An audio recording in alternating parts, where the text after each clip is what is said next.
Okay, well, first of all, welcome everyone. I think we've got building up numbers now. We've got about 13 participants. Purpose of this meeting is really to replace the lack of a meeting. We were due to hold our public meeting back in March, and as time has gone on, we felt it was important for us to keep in touch with users of the line, with our members, 450 I think it is, Richard was telling me just now, that are on our mailing list. So we could share with you what AbFly have been doing during the lockdown, and particularly to provide an opportunity to our members to hear what the key organisations involved in the line have actually been up to. Quite a lot has been happening over the last 6 months or so. Plan for the meeting to last maybe 90 minutes or so, conscious that it'll be getting close to evening meal time, dinner, supper, whatever you have at that time of day. You can submit questions and comments. You'll see on the screen somewhere it says comments or questions. Works a bit like text. Submit them, and we'll have to limit the number of questions inevitably to get through our agenda in that 90 minutes or so. But I suggest that what we'll try and do is synthesize the main points being raised and put 1 or 2 questions to each of our speakers, and anything beyond that we'll make a note of and take up after the meeting is finished. So hopefully you will find this a participative event. Hopefully you'll find it a good substitute for an actual public meeting. And without further ado, if I could ask Trevor to kick off for the view from Hertfordshire County Council. Trevor. Yes, thank you. If I could perhaps unshare the screen, or can I share my screen now? You can, or we've got Richard has got your slides anyway. So oh, you've got my slides. Okay, that's fine. Yes, so thank you for inviting me along today. Really just wanted to give an update of what we're doing at Hertfordshire County Council regarding rail in general, and obviously particular things for the Abbey line. Some of you know me, so I've been working at Hertfordshire County Council for a long time with transport policy. Part of my portfolio covers rail, so I cover anything on rail throughout Hertfordshire, and I work with Val Mail, who works for me as a rail officer. So perhaps if I could have the, can I operate these slides, or do I need, yeah, thank you. So really, I just want to cover 3 sort of main areas. One is our rail strategy, which we've been out to consultation on, which I'll come to in a second. Secondly, the really good news around the Department for Transport's Restoring a Railways Fund and the bid we put in for the Abbey Line passing loop, and then just pick up on other relevant issues which I think people have questions on anyway, so make sure we cover those off. Obviously, I'm happy to take questions or points on anything else that I don't cover today. So if I could go on to the next. So we produce every few years a County Council rail strategy, which is really our aspirations for the rail network, in that as a County Council we don't actually control the rail network. Obviously that's in the hands of the train operated companies like London Northwestern or Network Rail, Department for Transport, etc. But it's very important that for our overall sort of transport oversight and our transport policies, that we have a good rail network, and obviously we try and influence the network to be as good as possible for Hertfordshire residents and businesses and anyone else in the county using rail. So we undertook a consultation on our new forthcoming new rail strategy, which earlier this year closed March. We had responses from, I'm not sure how many, had probably about 100, 120 organisations, which is sort of par for the course for those sorts of consultations. So it's mainly organisations such as AbFly and district councils and other sort of bodies like that. And obviously we have the AbFly response. We are currently going through all those responses to look at how we react to those, and then there was a lot of really good comments, actually some real positive comments about how we should actually expand our role in rail and be much more aspirational and much more upfront in sort of asking for more for the rail network in Hertfordshire. So that's actually quite positive, I thought. So we're currently going through the process of analysing all the comments. You'll appreciate in some areas some people are for certain things and some people are against the same thing, so we'll have to come to a view on that. But our timetable at the moment is to go to our elected members in September, hopefully, with the final draft incorporating all those comments. That paper will include a complete table of all the comments that are made and how we're going to respond to them. So any organisation or individual who made a comment into the consultation will be able to see how we responded to that. Obviously, in some areas we can respond positive to the comments made, and we'll change the document. In other areas we can't, but we'll give reasons why we can't. So that there will be a record of all the comments made and how we've dealt with them, and how, and you know, and whether we put changes into the final document or not. So you can actually see an audit trail and what's happened, which is, I think, is useful. Really appreciate we can't always incorporate comments made, but we do try to do that where it's appropriate. So where we are plowing through those at the moment, because you know, with 120 odd responses, within that there's hundreds and hundreds of comments made. I was in what, you know, we're working with draft. Obviously, we'll only find out until our members agree in September what's going to be. But you know, we anticipate that it will include things such as the increasing frequency on the Abbey line, and our proposals for the Watford Junction Super Hub, neither of which are new, but it's just reiterating where we want to go.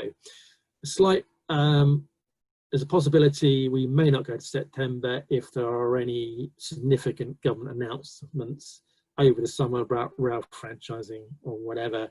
I think the latest view is that there'll probably be a government announcement by the end of the year, but it doesn't sound like it's going to be over the summer now. But if there's a major change in sort of the national rail picture over the next few months, we obviously may delay publishing our rail strategy to take that into account. But at the moment, we intend to go to our panel in September, and the papers for that will be available on our website in advance, so people can see what's happening on that.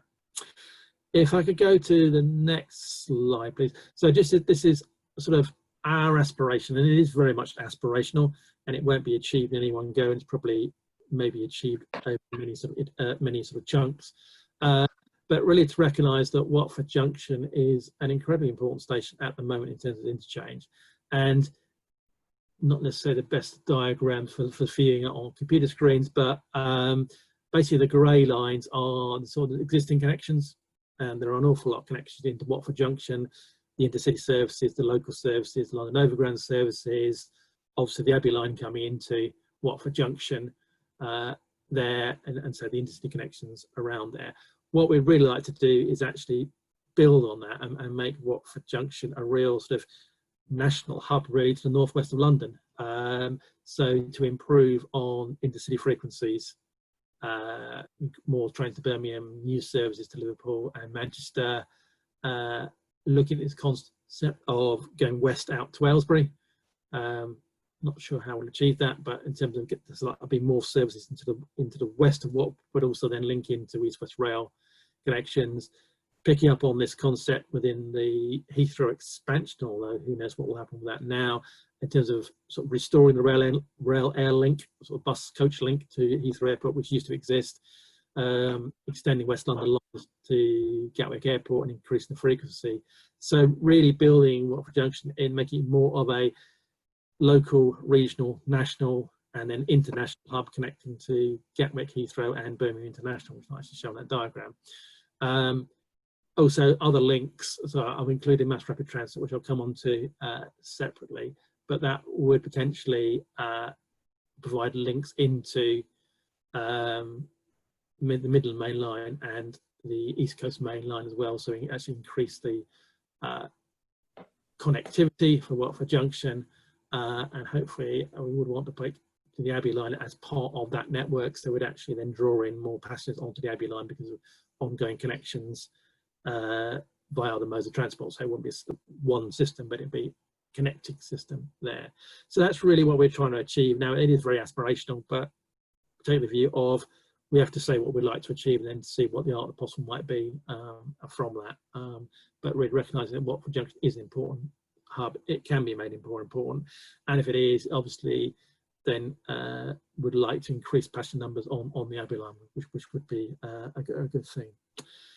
If I can have a next slide, please. So that's very brief what's happening on the rail strategy. So do look out for it coming to our September panel. The other bit of really good news is the Department of Transport's restoring your railway fund, which was otherwise known as reversing the beaching cuts. So it was a very short notice competition. I think it was formally announced in February. Bids had to be in by the 16th of March.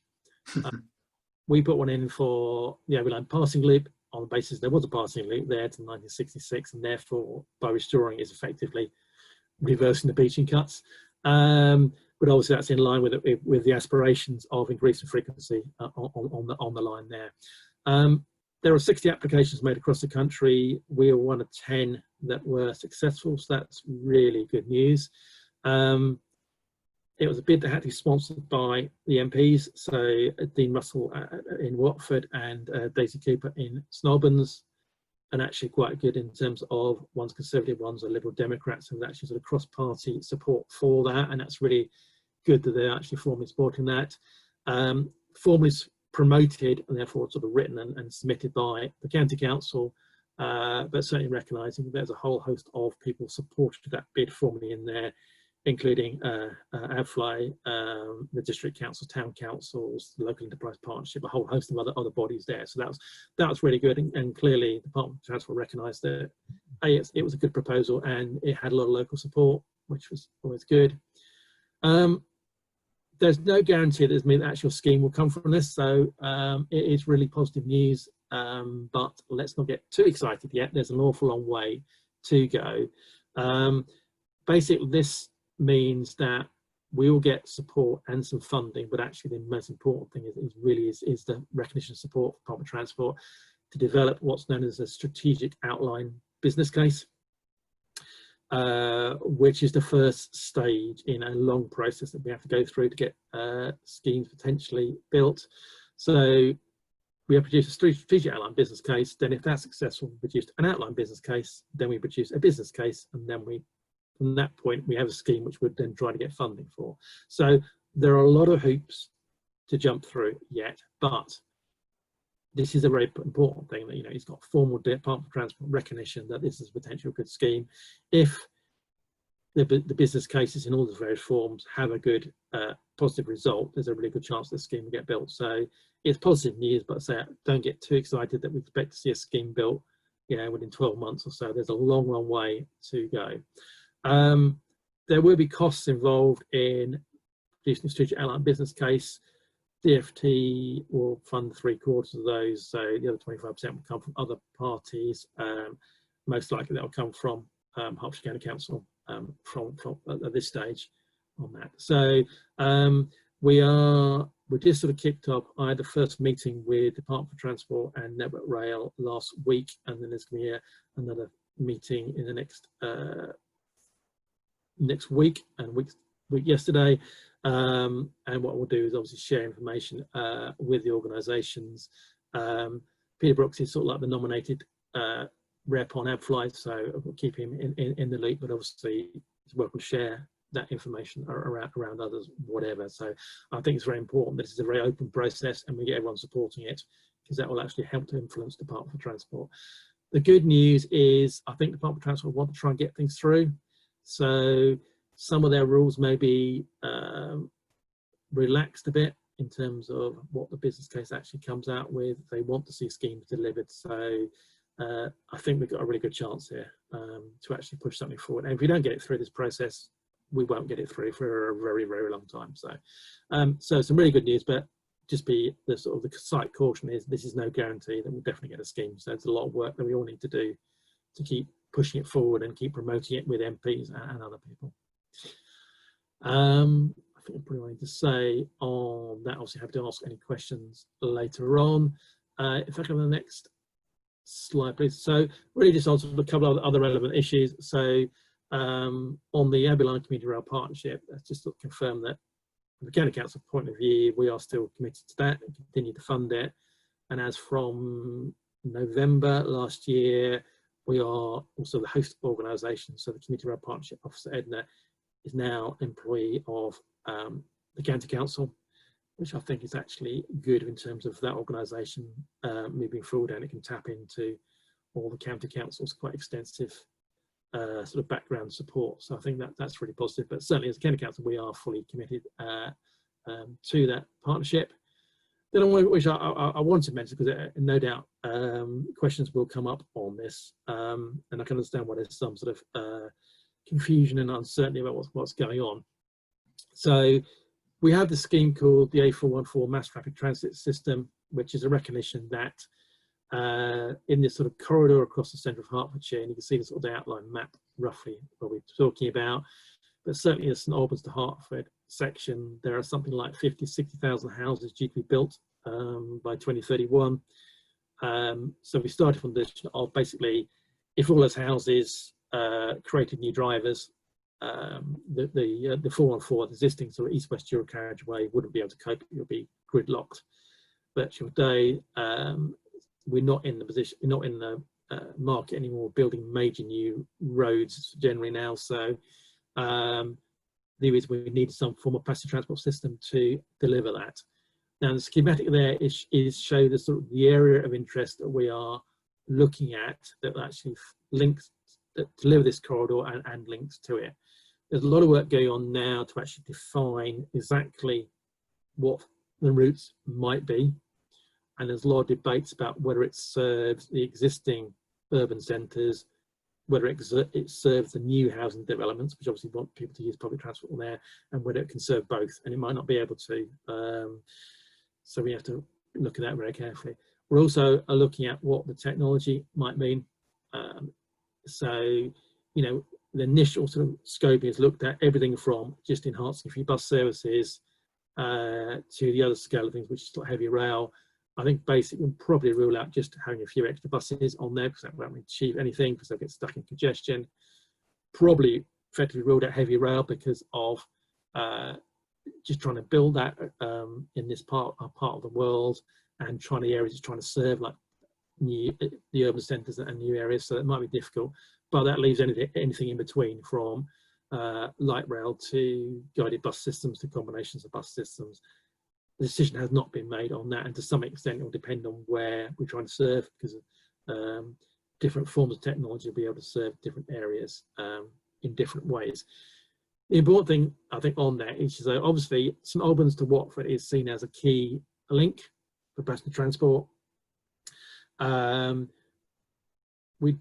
This could be a mixed mode of transport. So if we can progress and get the Abbey line up to a much higher frequency than it is now, then it could very much be part of the mass rapid transit system. So you'd go from Watford to St Albans, Abbey by the enhanced heavy rail train service, and then link on to buses or light rail, whatever goes on from that into other areas. Now, which is a perfectly legitimate way of doing it, and if it's all sort of marketed and ticketed in a sensible way, actually that would work really well and increase passengers on the Abbey line. So that's what we are sort of looking at. That's why I'm really keen that I'm really pleased that we've got this DFT funding to look at the passing loop, try and move that forward so we can be part of this process.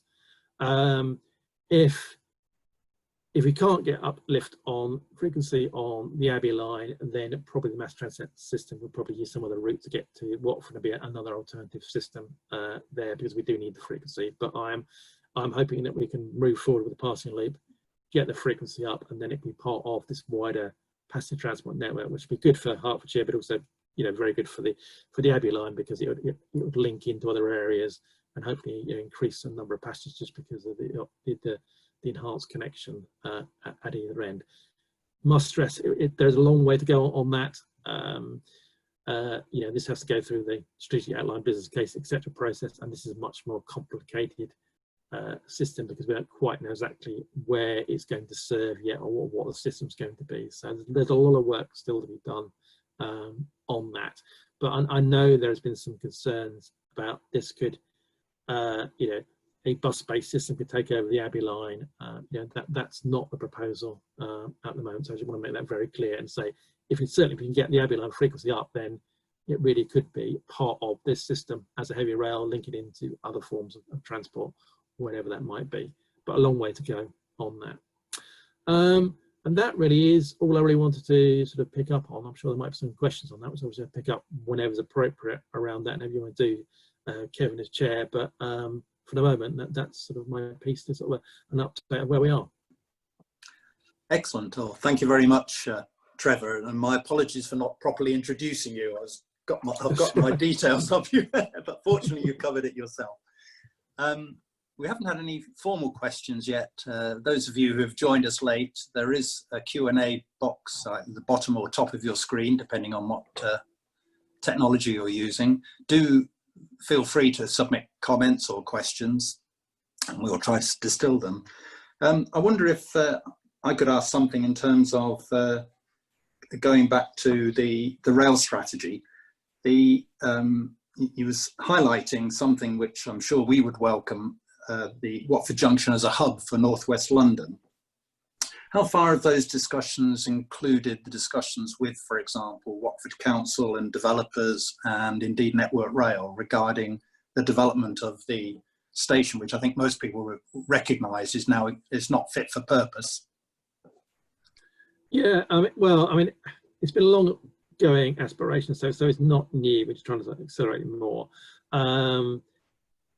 It is very much at the moment, this is what we like to do. I mean, so, you know, Watford Borough are aware of it.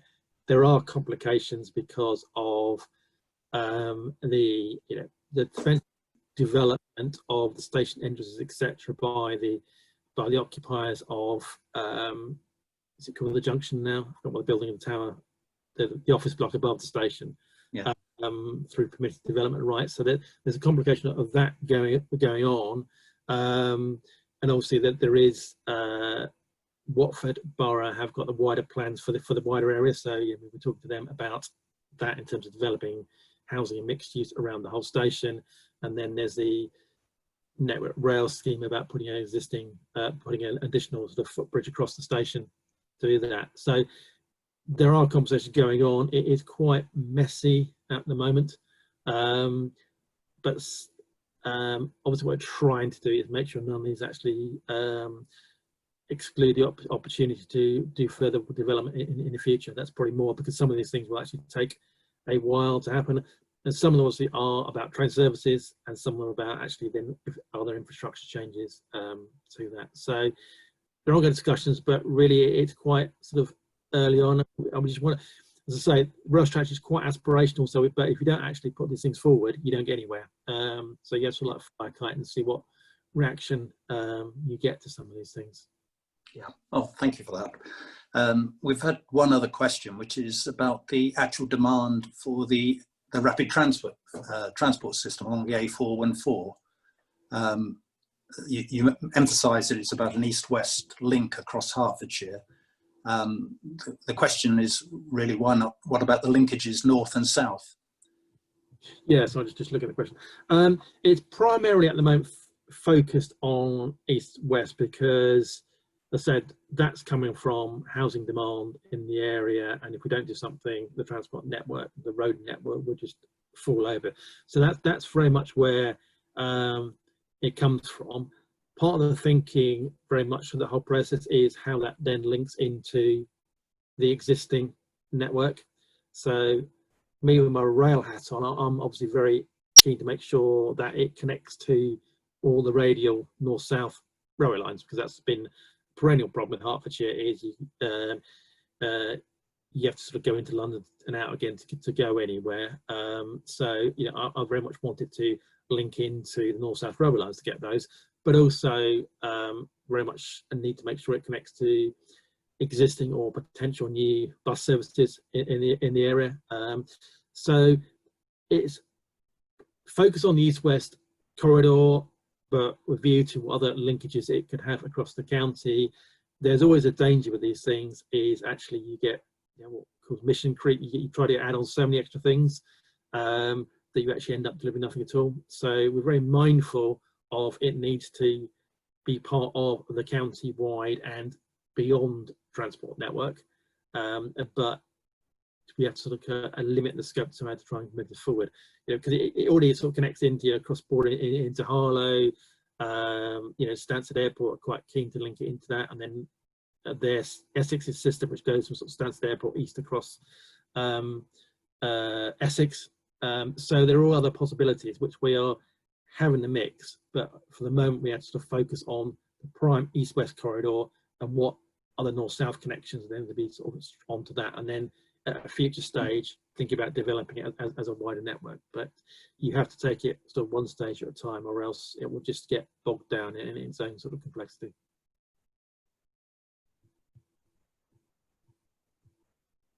I think I'm muted. You're still on mute. Sorry. Okay. I wonder if we could perhaps move on to Simon at this stage, and perhaps some of the, if you're able to stay on a little longer, Trevor, if we could come back if there are any questions which overlap with your area of expertise. We're now, if I could introduce Simon Clifford from Network Rail. Unfortunately, Simon, oh, he is there. I am, I believe. Excellent. Managed to get your Zoom link working. Excellent. Yes, excellent. I did. Thank you. Simon is the senior sponsor for Network Rail's Northwestern Central regions regarding station enhancement projects, of which Watford Junction is a key component. He's worked for Network Rail for 12 years and has been the senior sponsor working with a load of other stakeholders and third parties to develop and deliver station projects. Welcome to AbFly, Simon, as a new guest speaker, and we look forward to hearing from you. Brilliant. So, thank you. Hand over. Thank you for having me, and thank you all for listening. Yeah, so I've just been asked to come and give an update, really, or some detail and a bit more background around what we currently have as the 4 main projects that we're looking at Watford Junction in the area.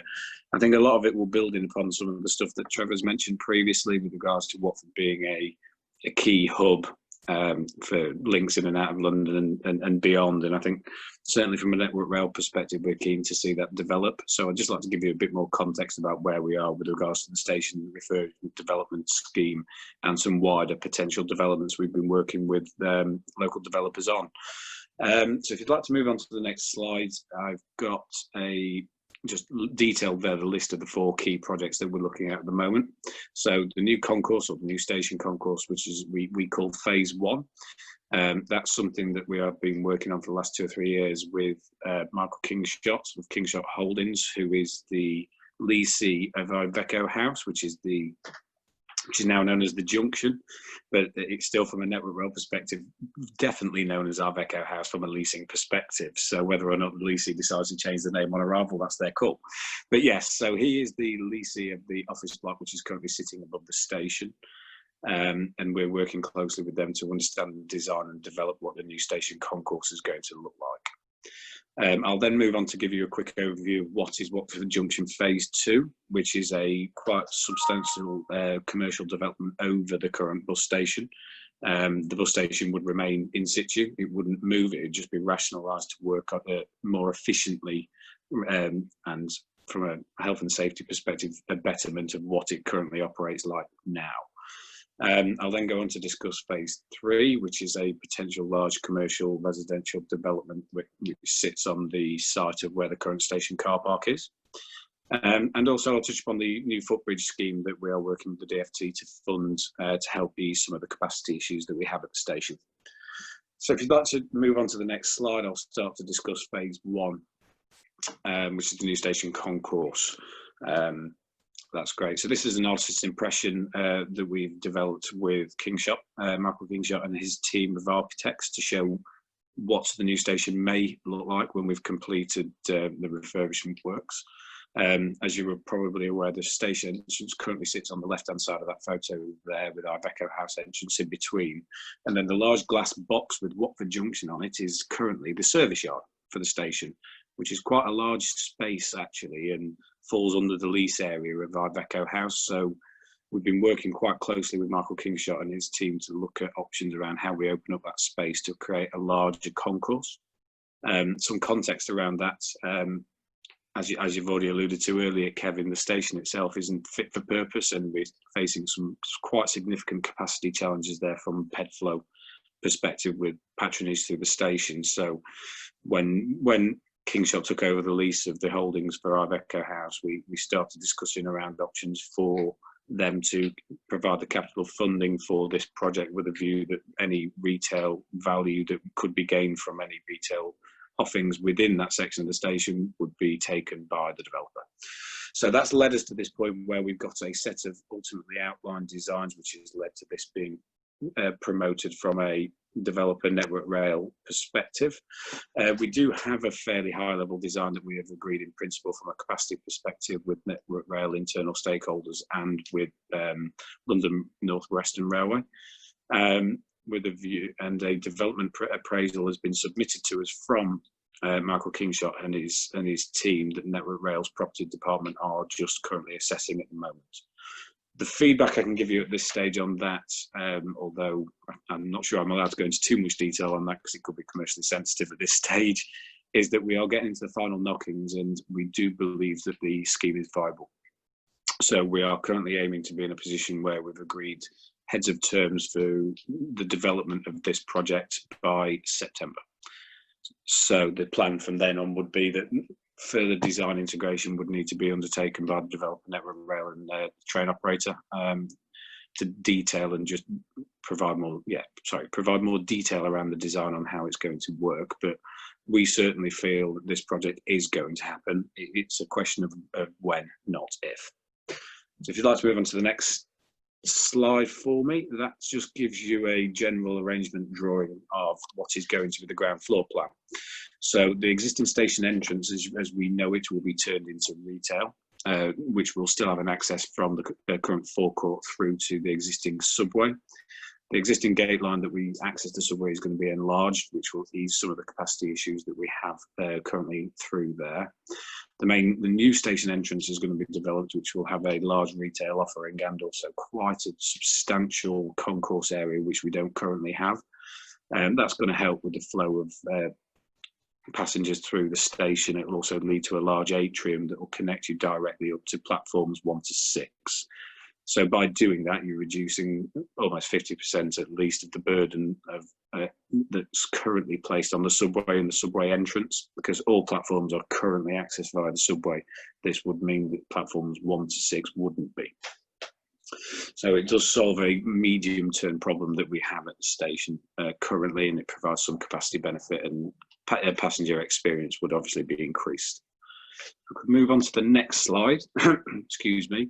This just shows, again, an indicative general arrangement drawing of the first floor plan, which shows an increase in retail offering, Network Rail concourse, which leads on to platforms 1 to 4, and then a large space that's dedicated to the train operator for their back of house operations, waiting rooms, driver training, driver locker rooms, canteens, etc. So there's quite a lot of staff facilities there at the moment. We would just effectively be relocating them above where the current station entrance is, which provides the staff facilities currently at the station are in need of a little TLC, shall we say. So I think this is also going to promote a very good opportunity for the train operator to have a much enhanced facility at the station, and a much larger facility than they've got currently.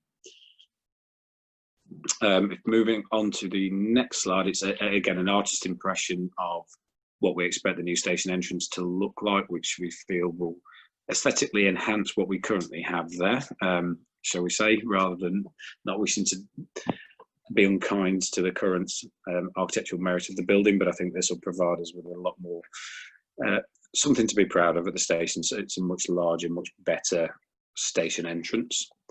The next slide goes into, again, some more artist impressions, looking at what the concourse and the atrium accessibility would be from the new station through to platforms 1 to 6. We will still be maintaining the subway that will lead to platforms 7 to 10. And as I'm going to touch on later, Network Rail are looking at including a footbridge at the station as well to ease the burden and the congestion we currently have at the subway at the base of effectively the island platform, which is platforms 7 and 8. Moving on to the next slide, phase 2, which relates to the large oversight development above the bus depot. There is a plan once that, or should that project become viable at any stage in the future, that we would effectively connect phase 1 and 2 together. So the ground floor of phase 2 would provide again an increase in the station concourse area, but would also allow for a multimodal interchange at the station. So the bus station would have then its own internal waiting areas. Harry Potter will also be accommodated there and have its own specific waiting room for the bus service that operates out of the bus station currently. So it would have a very much a feel of a multimodal transport hub rather than a bus station stuck next to a station as it stands at the moment. So it'd be a lot more integrated, a lot more wayfinding to be able to allow for better connectivity and passage between the different modes of transport that we need in the area. So that was just a suggestion on how we may do that. Sorry, I just got a drink. Could we move to the next slide? So this is just showing what are going to be the proposed elevations. Obviously not in any great architectural detail, but this is just a scaling of what could potentially be provided above the bus station. So the building itself is going to be probably a commercial office development based on what the square footage resale value of lettings are going to be for their residential. Doesn't seem to drive the viability of the scheme as much as what a commercial office development would. So I think that's the way the developer are leaning at the moment.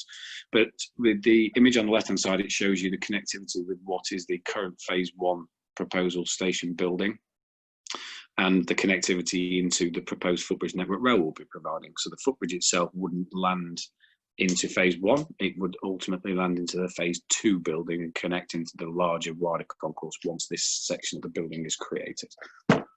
Excuse me. Moving on to the next slide. This is sort of an anometric. Oh goodness me, I've lost all capability to speak. So this is just giving you a view of what the phase 2 building could look like. The area, the bit shaded in sort of an orangey pink is obviously the phase 2 building. But on the back of that, there is also potentially the need or a requirement to include a car park off the back of this. So a lot of the phases are interlinked. So within phase 3, the way that we are going to open up phase 3, which is currently based on the existing station car park, the only way we can unlock that site for future development would be to relocate the car parking spaces, which is why we are considering doing that as part of phase 2. Now that car park means that there would need to be some house purchases and CPOs potentially along Woodford Road. I know Woodford Road's a fairly hot topic that both Network Rail, the developer, Watford and Hertford are going to negotiate and discuss over the coming weeks, but I think there is certainly some merit in viewing this as an opportunity just to free up some additional land to help promote what is the wider Watford master planning with more vigour, if you like. So this is just a proposal at this stage as to what could be placed on that site should the developer be able to purchase those houses. I'm led to believe that Michael Kingshot, at the approval of Watford Borough Council, has started negotiations to buying those properties and started negotiating with the current property owners to be able to potentially free up that land for future development. So again, whilst nothing's agreed at that stage, there's a lot of discussions that need to happen with regards to traffic modelling, etc., how we want the whole system to work out the front of Watford Junction along Woodford Road.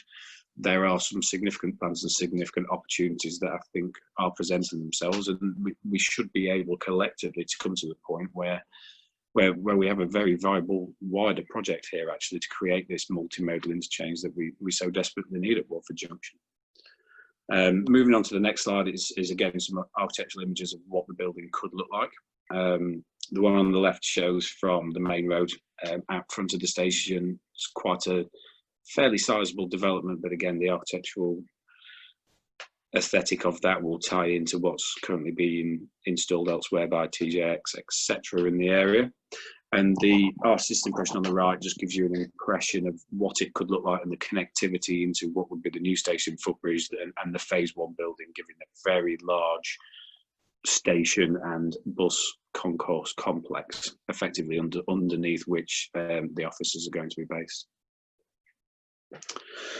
Moving on to the next slide, this is where we start to look at phase 3. So phase 3 is quite the money spinner, I'm led to believe, from a developer's perspective, and also a key part of what is the Watford Borough Council's wider master plan for the development of Watford and Watford Junction Station. So the area highlighted in red is what is currently Network Rail car parking and operational land.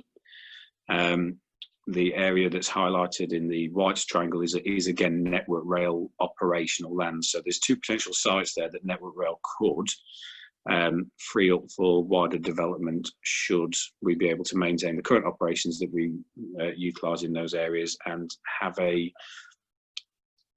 place where we can relocate the car park sensibly with agreement from obviously the Department for Transport and the current train operator, SFO. So, but as you can see from the drawing, it's quite a significant site there that promotes a lot of opportunity for commercial, residential, new schools, etc. in that area. If we can move on to the next slide. This is some initial plans that have been drawn up. Axonometric, that's the word I was looking for, apologies. So yes, this is the design as it's such or the block plan that developers have drawn up to show what is within the art of the possible above what is the current car park. I think it'd be wholly unfeasible to relocate the current 900 car parking spaces onto Woodford Road without having some significant impact on the way that the traffic moves through that area. So I think there'll always be a recognition that there will still need to be some car parking in the area, which will probably be hidden under what are going to be the new either office or residential blocks in there. But again, it just gives you a view of the scale of the potential that we've got in that what is quite a vast piece of land, actually. So whilst the phases are three distinct phases or that's how we're classing them at the moment, they are all fairly interlinked, and the opportunities and the benefits and ultimately the business case benefits of all three phases need to be carefully viewed and carefully linked together. Moving on to the next slide. Again, this is just showing what a potential ground floor, including car parking, could look like in the area. Outside of the triangle, or the red obscure triangle, is obviously the site for the new Berkeley Homes development. So this, the site that we're going to be looking at would be very much dependent upon access being provided via or through the Berkeley Homes site, which we are in constant negotiations with Watford and HSBC Berkeley Homes to understand how we unlock or provide access through that site to what is currently a fairly inaccessible Network Rail car park as it stands at the moment. So there's significant challenges there from an accessibility perspective, but if we can come to a agreement with the other key developers in the area, then we definitely feel that this has very good development opportunity with incredible land value uplifts that Network Rail, the department and the train operator would be very keen to take advantage of and work with the developers, Watford and Hertfordshire, to develop this further. The following slide, moving on to the next one, is this is the Network Rail element of the project, which, as you can probably tell by the very lacking information and no architectural merit, is why. That is why this is a Network Rail-led project. So we are looking at working with the DfT at the moment to unlock some funding through the Rail Enhancement Pipeline funds to deliver a station footbridge. This will be a fully accessible station footbridge, which will provide the easement of the capacity issues that we're seeing at the station. So this is the final piece of the jigsaw, effectively, to providing a long-term capacity solution at Watford Junction Station. So we've created an outline business case that we've submitted to the DfT, which is going through the approval process at the moment, with a view that we should be getting funding to start developing the design for this in around about September time as well. That is based on, the funding request has been based on option 1. However, on the next slide, option 2 shows a much larger footbridge, which takes us across not just the West Coast Main Line, but the Abbey lines as well, and connects into that previous white triangle of land we've shown previously. So there is an aspiration from Watford and also potentially Hertford on relocating existing car parks to that triangle of land, with providing a connectivity with a new footbridge. So this is where we start to see how all the pieces of the jigsaw come together. So we're going to develop, as part of the design phase or the optioneering phase for the new footbridge, what that would look like and how much that would cost, so we can start working at what third-party funding or contributions from wider landowners could be sought to be able to deliver a larger, more public realm accessibility footbridge which leads across both sections of the road, not only the Abbey lines but also the West Coast main line, connects into the station but also connects into the 2 or 3 different development sites that we've got in the area, which again helps to unlock the sites for future development. So there's quite a lot of work going on at Watford and quite a lot of interdependencies, but I think we're all working quite closely together, including Hertfordshire and Trevor and his team, to be able to see how we unlock all of these certain individual projects at the moment and how we join them together to be one wider programme of work. And I think, yes, if you want to move to the next slide, that brings me to the end of our presentation. So I hope I haven't bored you too much, and I would welcome any questions. Thank you very much, Simon. That was very illuminating for a lot of us, I suspect. I don't know, Richard, do you want to come in with any questions, or shall I? We do have a few questions. I haven't actually read them, so... I've got a couple here which I picked up from the Q&A, if I can butt in. One was about the footbridge, not or accessibility to platform 11, the Abbey line platform. Both the initial footbridge fall short of that. It's a tortuous journey at present. It's not helpful to passengers. It's amplified by the fact there's been connection problems recently in terms of arrival times of Abbey line trains connecting with mainline trains. Yeah. Has there been any thought about extending that footbridge across or altering the alignment of it? It certainly has, and it will be extended. The plan I showed you was of a previous study that we undertook, which wasn't looking at that, to be perfectly honest. But the outline business case we've created has been based on that bridge being extended over to include the Abbey line platform. Excellent, excellent. Sorry, I probably should have scrolled on that before I included it on the platform. Question. It did alarm a couple of our questions. Yeah. Yes, no, full accessibility. We couldn't not do that. Yeah. The other point that was raised is with the opportunity for redeveloping the wider land that you were talking about just now and linking in with the Watford Council Master Plan. Has any thought given to relocating the Abbey line coming in much closer to the station, as indeed it used to do before the current scheme was developed back in the 1980s? Not to date, actually, but it's certainly something we'd look to explore as we went further down the line. I mean, at this stage, it's very much pre-inception stage, if you like, just to understand what's at the art of the possible. But certainly when we get to the next stage, start looking at options around how we develop that site, should we be able to free up and provide access via Penn Road, for example, then yeah, there's always opportunities to look at that. And I think that's certainly something that we'll take away and look at in more detail. That's a very good suggestion. It becomes a better integrated station then, doesn't it, to be honest? Yeah. Yes. Yeah. Is there anything else, Richard, that immediately? No, got the couple of main points. As time is ticking on, conscious of keeping other speakers waiting, I do hope you can stay on for a little while, Simon, and indeed Trevor, if he's still there. But could I move on now to looking at the operational side? Our next two speakers are both from our train operating companies, certainly at Watford Junction. Firstly, Vicky Cropper-Clark, who many of our participants will know. She's been a regular at our recent meetings. I nearly said old friend, and that would be insulting. I didn't mean it that way at all. But Vicky has regularly attended our meetings. She joined West Midland Trains 2 years ago. And before that, worked for both Northern Rail and Great Western Railway. So if I can hand over now to you, Vicky, and hopefully we've sorted out the slide situation. Yeah, thanks, Kevin. I think so. I think we've got it sorted. Yeah.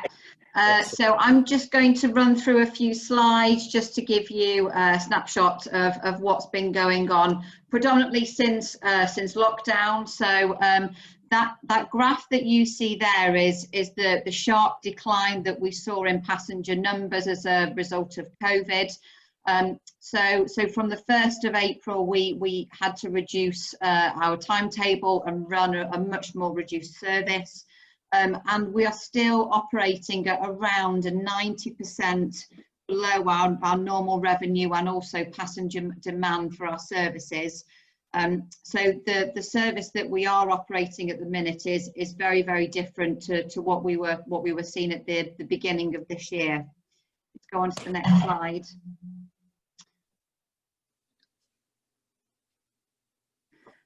So the DFT, they stepped in very, very quickly once they'd sort of had an idea of how COVID was affecting train operators, and certainly they stepped in and put all TOCs within the UK on an emergency measures agreement. It started at the 1st of March and runs up until the 20th of September. And we're still not sure what happens after the 20th of September. There's quite a lot of conversations going on within the DFT and some within our heads of and our exec team, just to see what happens. Obviously something needed to be done. Without the emergency measures agreement, I'm not sure that many TOCs would have still been going. And we're just waiting to hear from the DFT what will happen post the emergency measures agreement. For some people that might have been watching the Transport Select Committee or some of the conversations that were going on in the House, Grant Shapps did make reference to some changes to the railway system, to the franchising system. He alluded to a concession operation and also the publishing of the Williams Review. So we wait with bated breath to see what that will mean. But I mean, I think future franchising will need to adapt and change in some way. Otherwise, if we exit the EMA or the emergency measures agreement, we won't be able to last as long as what we have been able to do. We've really struggled in terms of some of our train crew. At one point, it was 1 in 4 of our train crew were out of work, and they were either self-isolating, off sick, or shielding. But that has started to improve, and we are starting to see a good, strong train crew resource. But of course, that's had a knock-on impact, not just on the services that we can provide, but with some of our other operators and partners that we work with, that we were delivering some of our bigger station projects and also bigger investment in the railway projects.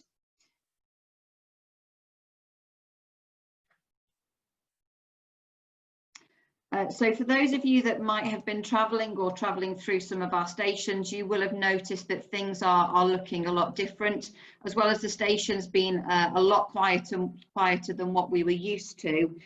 We've really had to think about the end-to-end journey. So, you know, looking at the station environment, looking at what the environment is for our passengers on board, taking into consideration workplace for some of our train crew, but also head office people as well.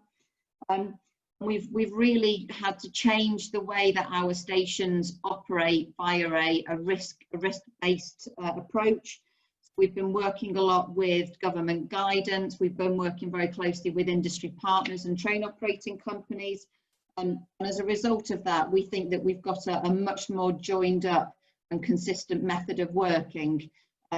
It's under constant review, as you'll be aware. There's changes in government guidance around wearing face masks, not wearing face masks, 2 meters going down to 1 meter. So all of this is constantly having to be reviewed. I'm taking into consideration whether it works for a station or a train environment. They're very, very different than what you would normally find if you were in a shop or a supermarket. So it's constantly under review. And we've spent a lot of time thinking about how people move around stations, how they move while they're on board a train or waiting on our platforms. So some of the changes that you might see at our stations are additional collateral around the station. So a lot of posters, a lot of jointly branded posters as well, with information that's coming out from us as a rail industry, but also from the rail delivery group. You'll probably start seeing a lot of hand sanitizers at stations. So we've got mobile hand sanitizer kits. Additional wayfinding on the floors, so people can follow a route and work their way around the station. Polycarbonate screens, which are available in between the staff that are in our ticket offices, but then also people that are buying tickets at ticket vending machines. enhanced cleaning regimes, so we've really upped our cleaning at stations but also on board our trains as well. Advice for people who are either taking the escalators or using the lifts. I'm really trying to encourage people to use ticketless travel, so that's either buying their ticket before they board via our app or signing up to our smart card, which is available on the south of our patch. Next slide. So this is some of the things that you might have seen if you've been travelling with us. So the necessary journeys only, we're still on necessary journeys only advice from government, although we do expect that to be eased within the next few weeks, and I think that will really potentially get more people travelling by train. It's been very restrictive, very you won't travel unless you're a key worker or making necessary journeys, and we expect that to just be lifted and relaxed within the next few weeks. We've been making markings on our platforms just to advise people where to stand and to be quite aware of standing away from other people that are either on the platform or in front of you in a queue buying a ticket. We've got one-way systems, so if you've travelled through Milton Keynes, it's very, very clear of which way you enter and which way you leave the station. And those are the polycarbonate screens which are around the ticket vending machines, and they're at our stations where we've got more than one ticket vending machine side by side. So the introduction of face coverings, there's been quite a positive reaction to the introduction to the face coverings. To begin with, we were seeing around 90% of uptake on that advice, but of course it's not mandatory yet, and it's not really for our train crew to be policing that or advising people, because their instructions are to still stay in the back of the cab. But I think with the introduction of the face coverings, that's going to become necessary when you're in a shop. I think it'll probably make passengers wear their face coverings a lot more while they are travelling on trains. We've got extra announcements, and we are encouraging people to sit socially distancing apart while they are travelling on the train. But critically, it's down to passenger loadings, and we are out and about every single day. We're doing passenger counts on some of the more busier service or historically busier services, which we knew were very popular with our passengers in the AM and PM peak. And so we are doing a lot of that. We're reviewing what the capacity is, and we've also introduced a find my seat, which is available on our website, so people can have a look at what the loadings are before they decide to leave the house or not. Stakeholder comms, so we've been doing a lot of work here to make sure that our stakeholders and partners have been informed during lockdown. The MP briefings have been really key, so we've been able to touch base with our local MPs, either do virtual briefings with them or via email, just so they're aware of what our plans are going forward, but also so that we can keep them informed of what the status is on some of our branch lines, such as the Abbey line, where there hasn't been a train service since the end of March. We've done a lot of guidance for people, especially our station adopters. So for those groups that have wanted to return to the railway, we've created this visual guidance here for them to be able to adhere to. And we've also kept station adopters, commuter rail partnerships and rail user groups in the loop with what's happening with their service. So we've set up specific briefings with our ops director, and a couple of weeks ago we held our regional virtual briefings as well. So we were able to give people an update and keep them up to speed as to what's been happening and what's going to happen. So back in March, we really cut the timetable down, and that timetable that was operated up until the 17th of March was really just for key workers and those people making essential journeys only.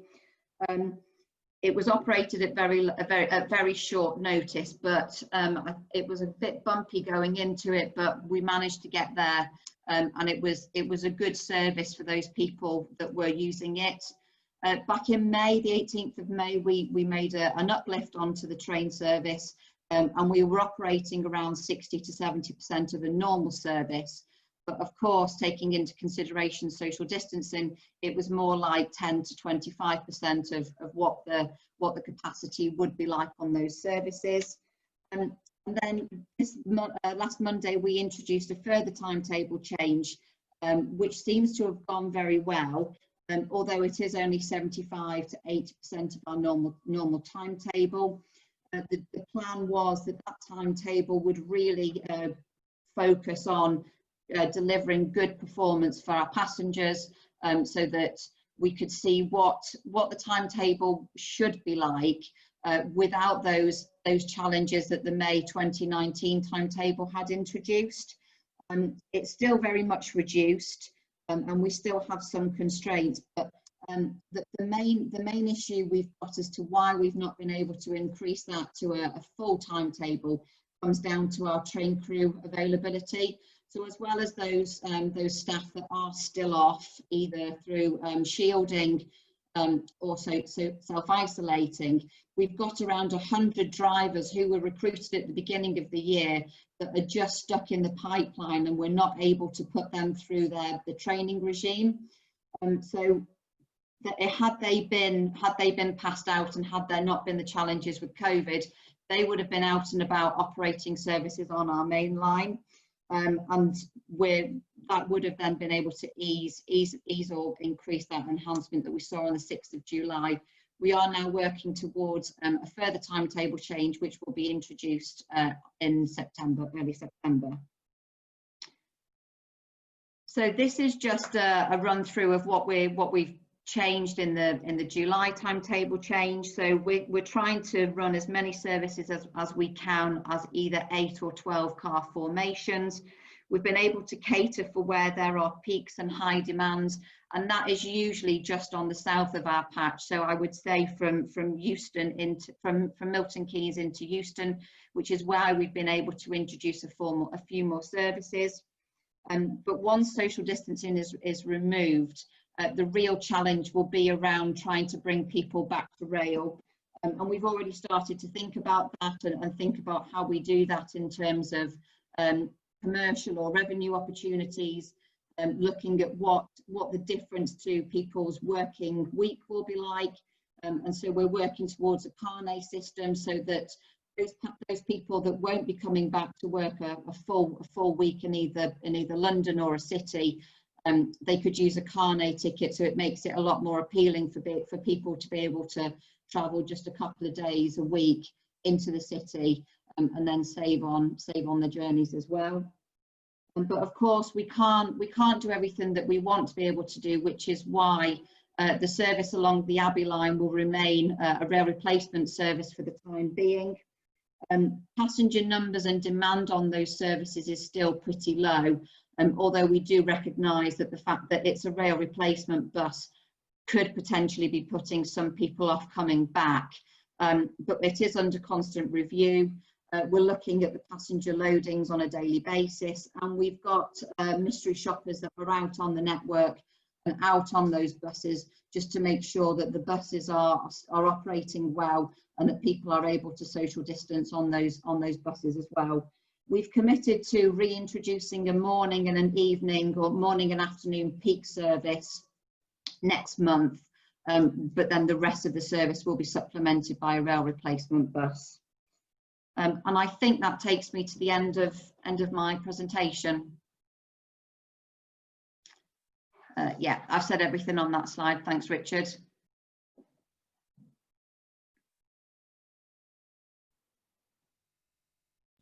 Kevin, you're still on mute. You're on mute, Kevin. You're on mute. I am, thank you. So, I think the main question, I think you anticipated, Vicky, later on in your presentation, but it was about resumption of the rail service on the Abbey line. Yeah. As I understand it, you're a peak service hopefully next month, and then you've got the September review coming up generally. Is that? Yeah, that's correct. So on a recent briefing that we held with the Rail User Group and the CRP, we said that we would review how the 6th of July timetable change went. If it was looking good in terms of available train crew resource, then we would introduce an AM and a PM peak service, but which would then be supplemented by the continuation of the rail replacement buses. So to my knowledge, the services, the introduction of the new timetable has gone well. We're looking at high 90s in terms of the daily PPM figures, so which is really encouraging, and we hope to be able to rebrief the rail user group by the end of July as to what our next steps will be. Thank you. And I must also say, the removal of the service on the Abbey line and the Marston Vale was not a decision that we took lightly at all, and all eyes are on us in terms of our exec team, group, and also the DFT to return the train service as quickly as possible. Thank you. One other comment was made about the lack of ticket collecting or checking on the rail replacement buses. Has your mystery shopper picked up anything on that? So I don't think tickets are usually checked on rail replacement buses because it's a contractor or a different operating company that run those rail replacement buses. It's usually, our advice to passengers is that they buy their ticket before they board, especially on the Abbey line, because there aren't any booking offices. There's only the ticket vending machines, and the ticket vending machines aren't always next to the bus stops. So our advice has always been buy your ticket before you buy. I guess to some extent it's done on goodwill that people will do that. But of course, if people do buy the ticket before they buy on a mobile or an e-ticket or anything like that, the bus driver won't have the ability to be able to check the ticket, or he won't have the right equipment to do a barcode scan or anything like that. So it is done on the assumption that passengers will have tried their very best to buy before they buy. Thank you. Thank you. Have you picked up any other questions I might have missed, Richard, there, that specifically to Vicky? No, I think other ones such as the rail replacement service you've covered. Yes. Presentation. Well, thank you very much, Vicky, for bringing us up to date and giving us the overview of how the train operator has adapted to the current crisis. Our final speaker is another welcome new guest to the world of AbFly, Mungo Duncan from Avanti and the West Coast Partnership. Perhaps Mungo, I could hand over to you straight away, if that's okay. All right, let's have a look, see if I can share my screen here. Let's do that one. Can you see that? You got that? Yep. Okay, you got that. Okay, I'm just going to leave it as this. There's quite a few. There's a few slides on here. I'm going to send this presentation through to you later on. I realise that some of it won't be totally relevant, but it'll be there for information later on, just in case. So West Coast Partnership, not Avanti as such, but Avanti is part of that. A couple of things I wanted to run through today were just an overview of the West Coast Partnership, what it is. Talk about some of the plans and the impact of COVID-19. I won't have to talk about very much of that because Vicky's done a fantastic job running through that, and a lot of our experience just kind of mirrors that. Unfortunately, I don't have any axonometric views in my slides, which is a shame because I really want to be able to say that. So Simon, thanks for that one. I'm intrigued. So yeah, so a bit about the West Coast Partnership Development, which is the second part of the company, which is otherwise known as the shadow operator.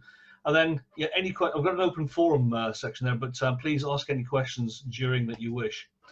Okay, so the West Coast Partnership is actually three parts. You're already aware of Avanti West Coast, running service between London, Glasgow, Edinburgh, Holyhead.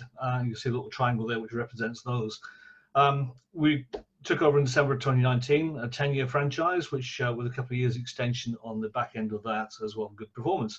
Although all bets are off as far as any of that's concerned at the moment, so we'll just have to play that as we go.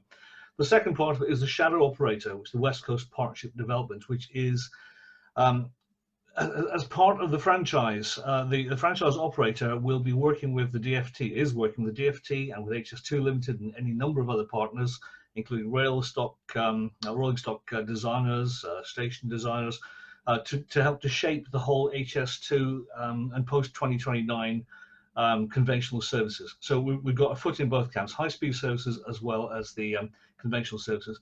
In terms of the timings on HS2, again, it's anyone's guess at the moment, because I think all the times have gone out the window, and we wait to talk with the DFT in September as well to see which way that's going to go. We don't believe that the shadow operations are going to be particularly affected by the by any of the changes in the same way the Avanti mainline franchise would be. And subsequent to 2029, we'll be running both the intercity service along the West Coast mainline, in whatever form that is, and the initial high-speed services, at least for a couple of years after that. So it's have to get that bedded in. So let's just talk very briefly about some of the plans that we've had, and starting with COVID-19. I won't go into any detail on that. We are also subject to emergency measures agreement until as of the 30th of September. Management contract type relationship, where we are paid a fee for essentially running things, where the DFT take the revenue risk and the investment risk. It doesn't replace the bulk of our franchise agreement, which means that we have to make all the right decisions and meet the same standards that we had previously, except this time the financial authority comes from the DFT.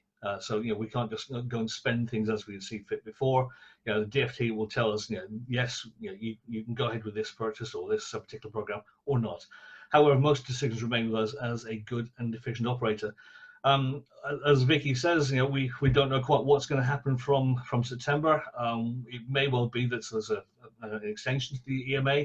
It could be there's some significant changes to the franchise nature itself. We don't know. That's one of the questions we should ask all the time. We just do not know. So let's move on to some of the changes that we've made as part of the operations. While Vicky was talking, I was basically sort of scratching out slides, getting rid of some, combining others to give you this minimum cover here. Like all other talks, we went down from 9 talks per hour from leaving Euston, heading north, immediately down to 4 at the beginning of April, back up to 6 on the 18th of May, and we last week went to an 8 train per hour service, just slightly below the normal 9 trains per hour. This is in discussion with the DFT. Felt that was probably the best mix of services rolling forward, and it allows us to offer the maximum capacity on the core routes, as well as pretty much serving most of the destinations we had previously. There's nothing particularly substantial. We're not just serving Blackpool. We're not supporting Shrewsbury and Wrexham. There's nothing going through Birmingham to Scotland. So there are some minor changes to it, but essentially we're getting much towards a normal level of service. In terms of capacity, we're probably running at about 15% capacity on average at the moment. Sometimes it's significantly lower.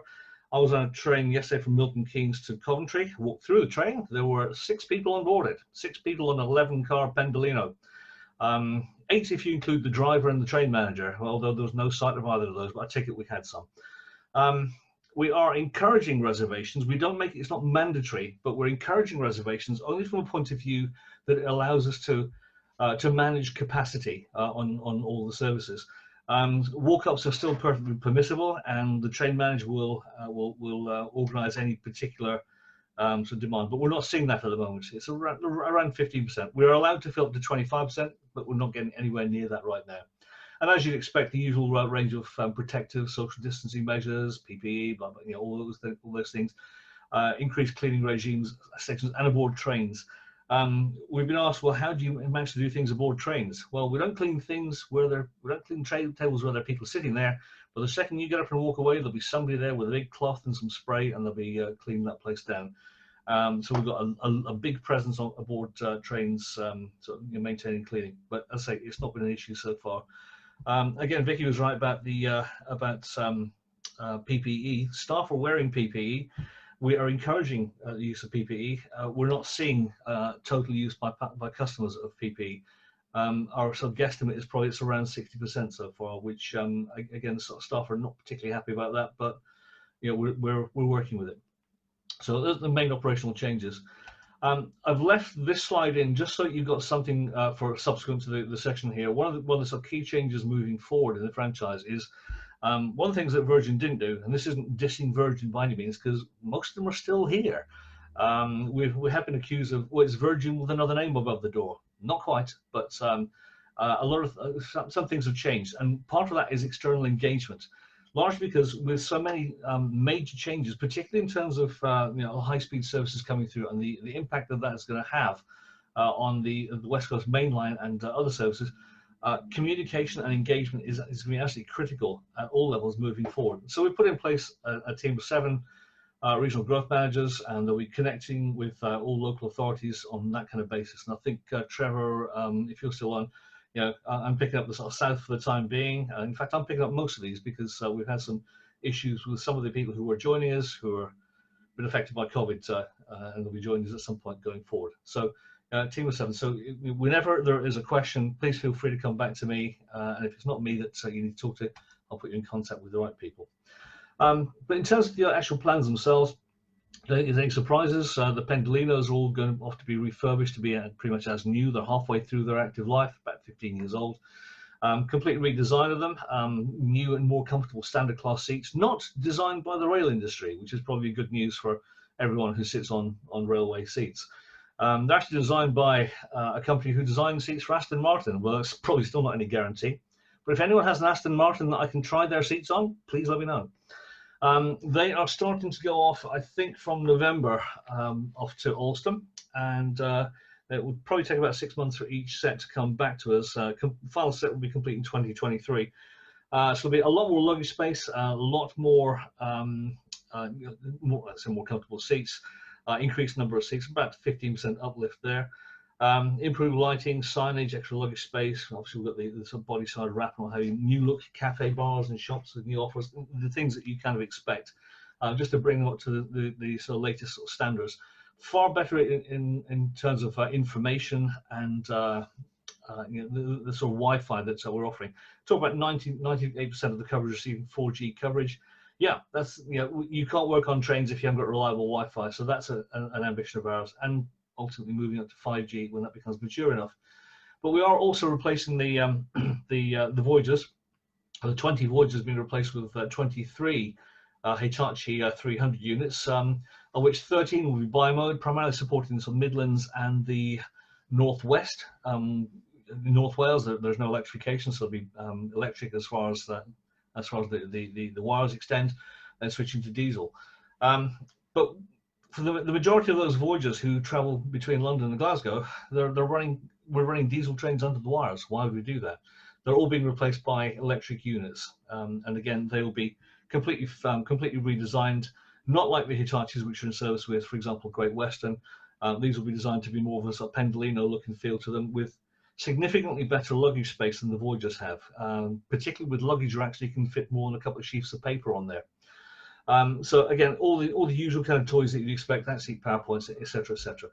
I'll move on from that, but we're looking at them being introduced from probably summer 2022 for the electric units, and probably February 2022 for the bi-mode units. Surprisingly enough, however, I believe that there are some words coming out of Alstom right now to say that, look, we're being delayed in the construction and design of these things, so it's going to be pushed back a bit. But we're talking about a few months as opposed to a few years. So that's should be some visible signs of changes.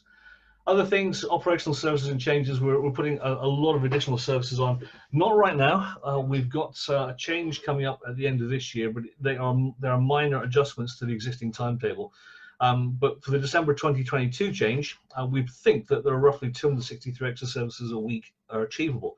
That could change depending on what other operators are bidding for, and how conditions change and what the DFT actually wants, because the DFT will be the ones, since they may well be paying the bills, who will decide what we're actually offering.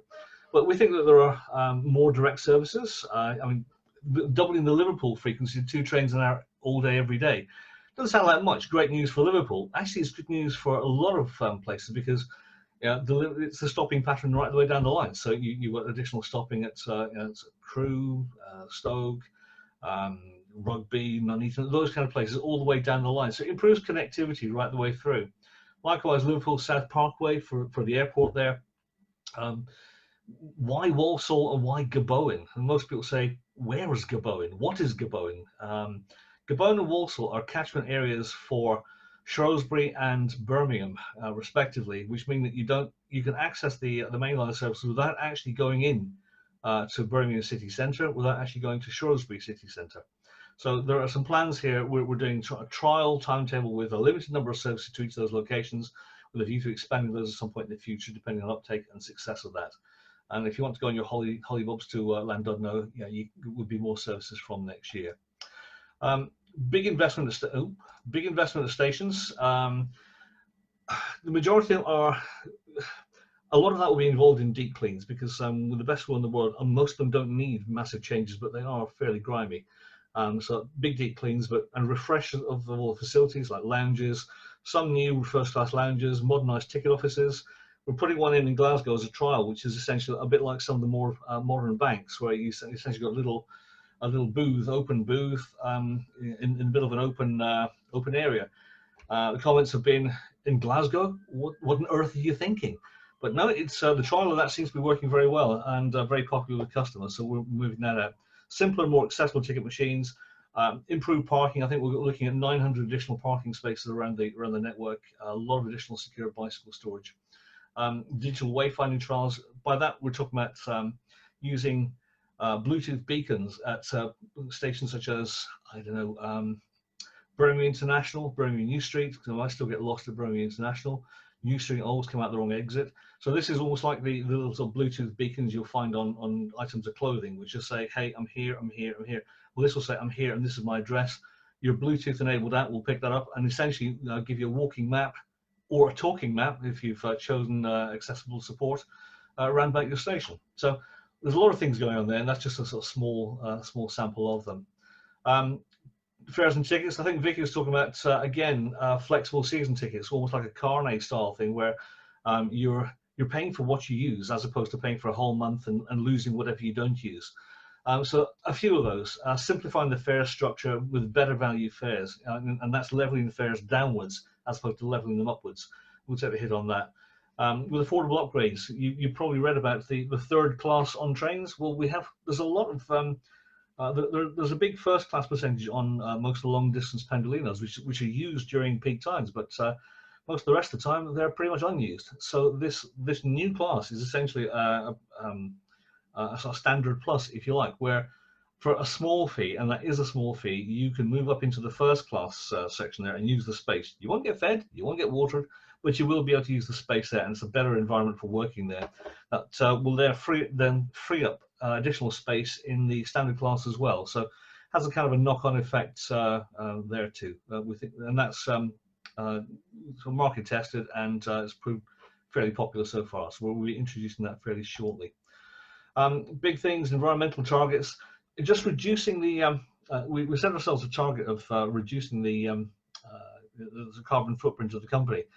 We can do that in one fell swoop by 61% by just removing the voiders. They are big, dirty, smelly things. So our carbon footprint across the whole company will be reduced 61% just by doing that. But also we're looking at doing the same thing through the offices and stations, but again, by sort of sensible things like don't have the heating on and the air conditioning on at the same time. Why would you do that? So small things like that, just a more considered approach to how offices actually run. Likewise, water consumption stations and offices. Using reclaimed rainwater to clean trains, for example. Small things like that, but small things add up to a lot of things. The zero waste to landfill is a genuine target there, and that's genuinely recycling 90% of all of our train and office waste. Not just taking everything and burning it and reclaiming the energy that way, but actually genuinely recycling everything. So yeah, so environmental initiatives there. Other things, we're talking about the low carbon trains there, but eco driving, things which are already in place quite standard through many of the bus operators. Gentle acceleration, gentle braking, so that you're not sort of drinking diesel as far as the bus are concerned. So a few measures there. So improving the energy efficiency at stations, hydration stations, more vehicle charging points, better recycling bins, and making a key program of this. So we have champions around about the network and training for all the staff on how to develop their stations. Other things, accessibility. I mentioned the digital wayfinding trials, the beacons and the GPS. the changing place of toilets at least 4 locations. There will be more, but we're rolling that at 4 locations. And if you're aware of what they are, they're the big toilets that for sort of specialists, which are almost like a changing room with a loo at the end of the thing. There are very few of them around the network. There is a surprisingly big demand for them doing that, with a big focus also on hidden disabilities. You know, people with disabilities that you may not necessarily see. So you'll see the sunflower lanyards, people saying, "Hey, look, I need a bit more extra support." But things like the journey planner there, that's just an example. There will be a whole range of those.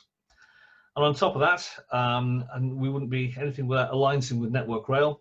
A lot of words on there, but essentially it says we want to do things bigger, better, faster, and far more efficiently, far less costly, as part of our keeping passengers on trains type approach. How do we proactively plan for maintenance so that it reduces on the reactive maintenance? This is something which Network Rail are doing all the time, but doing this in conjunction with the TOC itself to improve performance, journey time, satisfaction, all those kind of things. Better stewardship of the asset base. So we have an alliance with Network Rail, which is ongoing right now. So let's get to the thing which I really wanted to talk about, which is about the shadow operator. This is something which not many people are really aware of. I mean, you can guess what a TOC's doing, but what is the shadow operator doing? Well, our role is not to get involved in the politics. It's not to get out there and build tracks.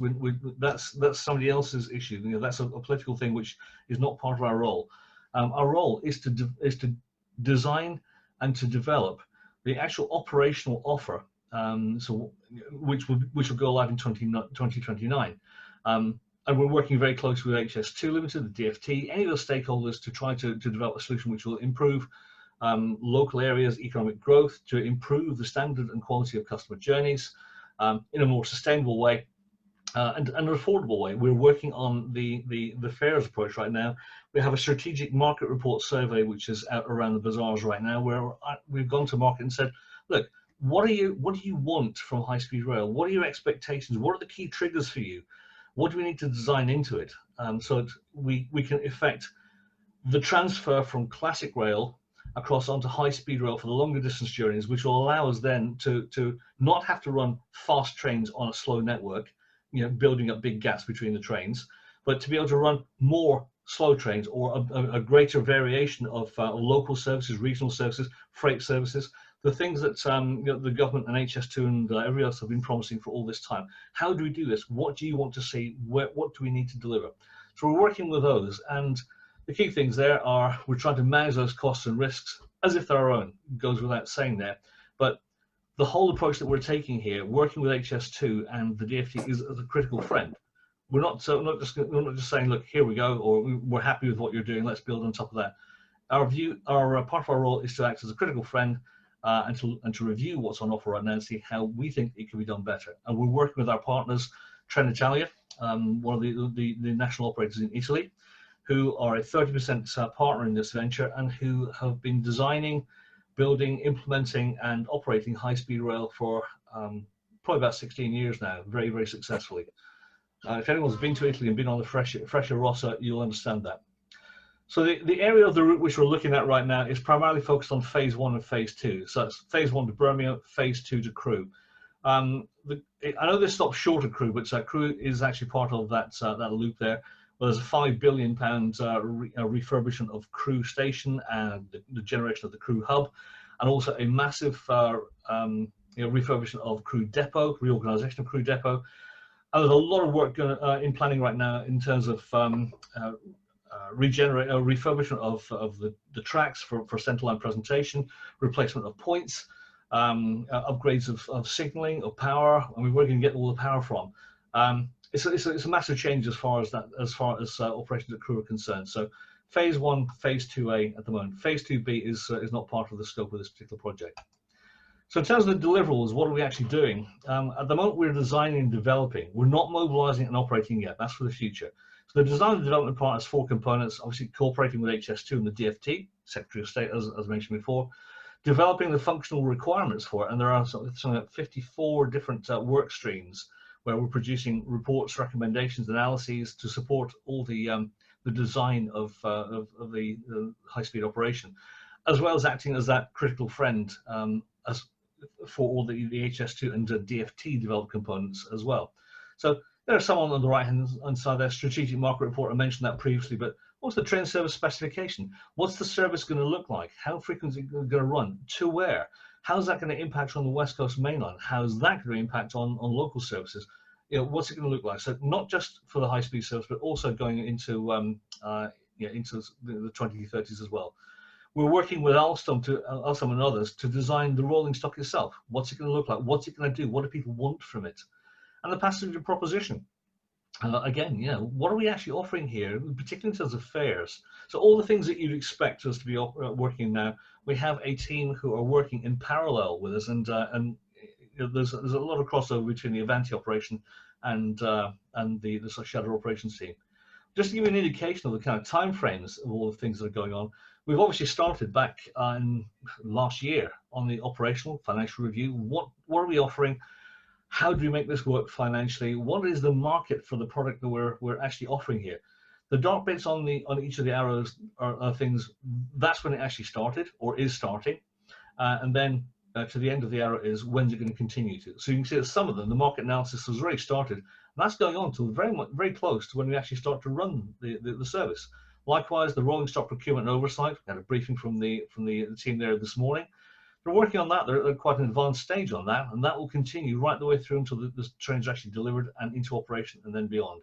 So all these things here, you can see that these work streams are ongoing, will continue to be ongoing.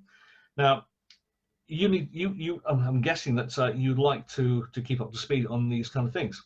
So what I'm offering here is that with that regional growth manager structure, which you saw earlier on, we are acting as the front of house essentially to both the Avanti and the shadow operator work streams.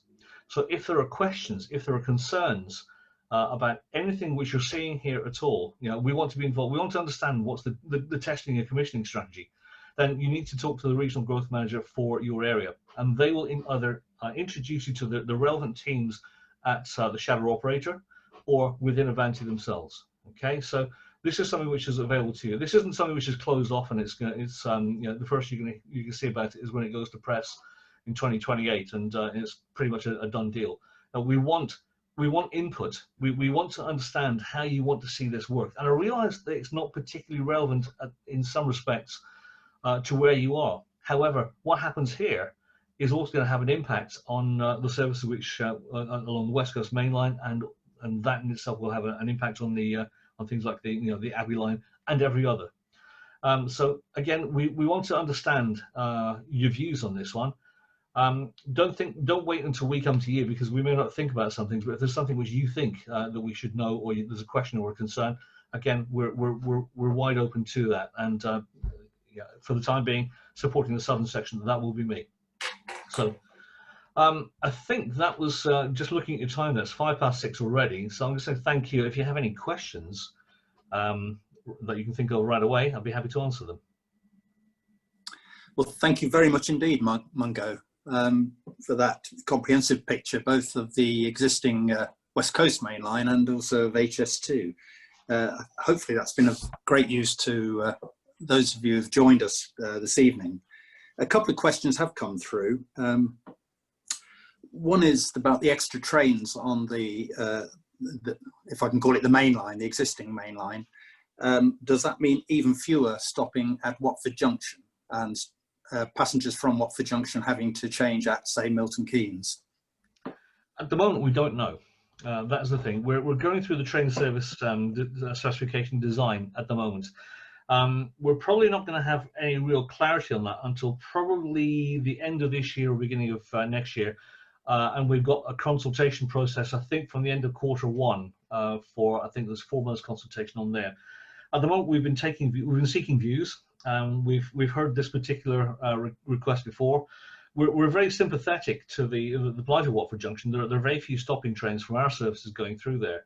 We would like to improve that, but that is also very much impacted by other operators as well, platform capacity, and also further issues further up the track. So, but we do have it very much in the sort of forefront of the design process, and looking at to see whether we can well, there's a trade-off between some of the Milton Keynes services and stops at Watford Junction. So it is very much very much under consideration at the moment, and we should be in a position to be able to discuss that. That's at the end of the year. But if we can do that before then I'm quite happy to come to you with our our views and take soundings. Excellent, thank you. The other question is, somebody raised the issue of the rather smelly toilets on the Pendolinos. Are they going to be addressed in the refurb? Don't, yeah. So one of my very minor successes was getting them to at least change the stuff that they use in it. It's the same stuff that you use on camping toilets if you've got a camper van or a caravan. It's the same stuff. The problem you've got is that the actual feeder tanks for these things are quite high level. And they're feeding down into the toilet. So it means that any time that the train gets banged around, these things slop over. And the best will in the world, they're 15 years old now. So the seals on the toilet system are perhaps not as good as they perhaps might be. So you get this smell, and it's fairly horrible. Yeah, well aware of that. As part of the refurbishment, the toilet systems are being completely overhauled.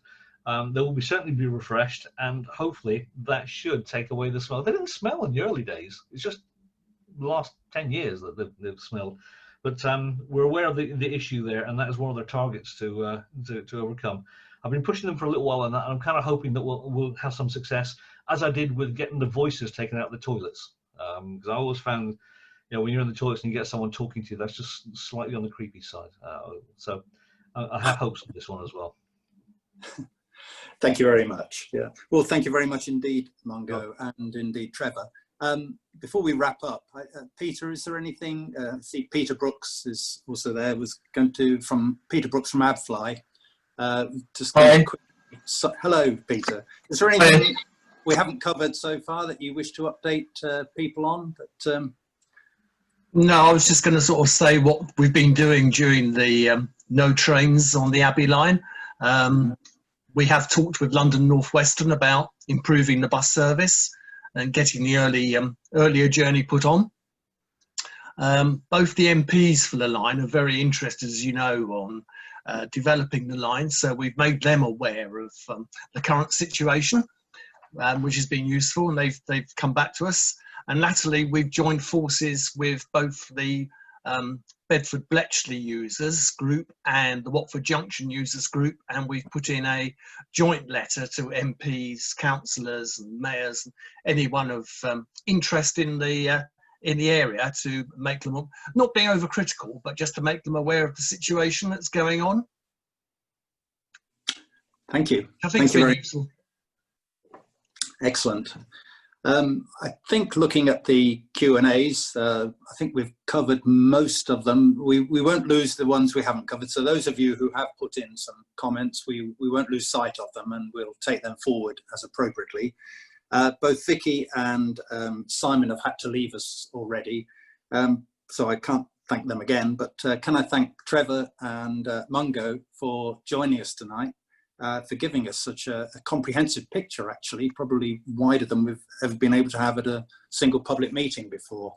So thank you all very much indeed, and thank you to all the participants who've come along and joined us today. It's been a first for us, and possibly a first for many of you as well. Thank you all very much indeed. You're very welcome. Good to see you.